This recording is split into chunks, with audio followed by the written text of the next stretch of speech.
President Trump on the sidelines of the NATO summit in Turkey, meeting with Turkish President Erdogan, complaining about NATO. No surprise there, saying he didn't even want their help with the Iran war, but he was still upset that he didn't get it.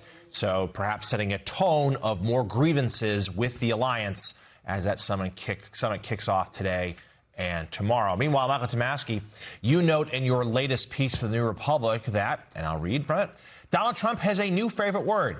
He's been calling Democrats communists ever since a few Democratic socialists won some House primaries. But, you argue, it's crystal clear in a factual sense which party is more radical today. The Democrats could elect 24 socialists, and they still wouldn't be anywhere near as far left as the GOP has gone far right. Michael, setting aside the difference between a communist and a socialist, tell us more about your argument here and why you feel not going to work. Well, okay, so first of all, the Republican Party has gone a lot farther right than the Democratic Party has gone left. And I could talk about that for 2 hours. I don't have 2 hours, so I won't. But, you know, we have a sitting president of the United States, Jonathan, who invited an avowed white supremacist to dine with him at his home. That would be Nick Fuentes. I could go on and on and on like that. The Republican Party is much farther right than the Democratic Party is left. Now, as to this word, you know, Donald Trump grew up in a time and place where calling somebody a commie packed a big wallop. There's no question about it. And, you know, he's been saying radical left lunatics and Marxists and things like that for a long time. So now he's just gone the last logical step. I think, you know, it'll resonate within the MAGA world and maybe a little bit beyond the fringes of the MAGA world. I don't see it packing a huge punch, though, for a couple of reasons. I think a lot of people don't even know what that means anymore. You know, it's you know, the Berlin Wall fell in 1989. The Soviet Union collapsed in 1991. So you'd have to be 45 at least to have any memory of what communism actually was. 57.5% of the country is under the age of 45.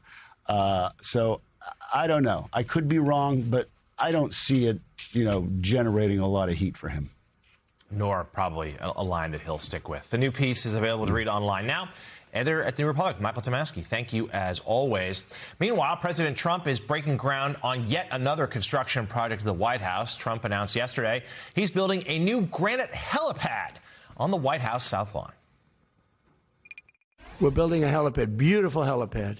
And it's got the seal of the White House on it, in granite, in carved granite. It's really a beautiful thing. And I'll tell you, Sikorsky is paying for it.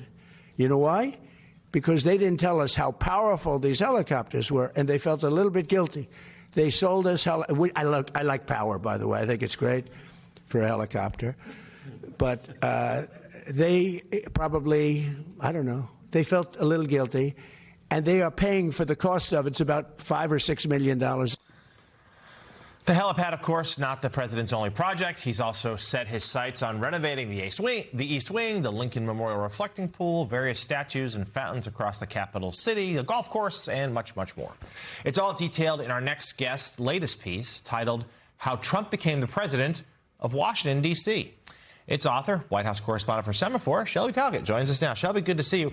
On one hand, there's a lot of anger as to how the president is trying to remake the Capitol in his own image. But it also, to me, is a sort of a tell that his agenda has almost been reduced to this because there's so much more he's not able to get done.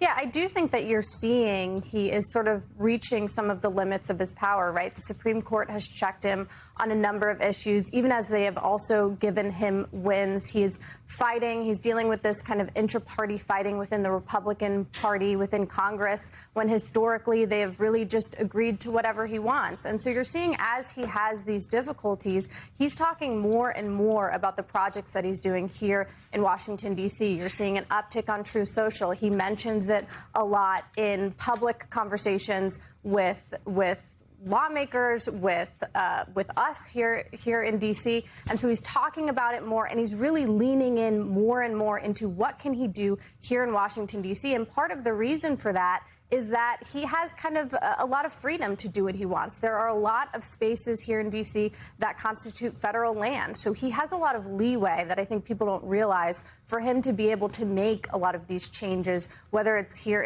whether it's at the ballroom, or whether it is, you know, the reflecting pool, or adding new statues throughout the city. You know, you're seeing him sort of wield his power in that way. Shelby, do you have any sense on how this is playing in the broader, you know, we're cruising into the midterms here. We were told he was laser focused on affordability. Does this speak to the base? Is there pushback from these construction projects? Yeah, I think it's split. I think I've talked to Republicans who really agree that this needs to be done, that D.C. needs to be a city that it is that you know, the president can be proud of. But at the same time, I think there are a lot of constituents, a lot of regular voters who are wondering, why are we so focused on the city, right? I can't afford to buy groceries. And so there is that push and pull that you're definitely seeing.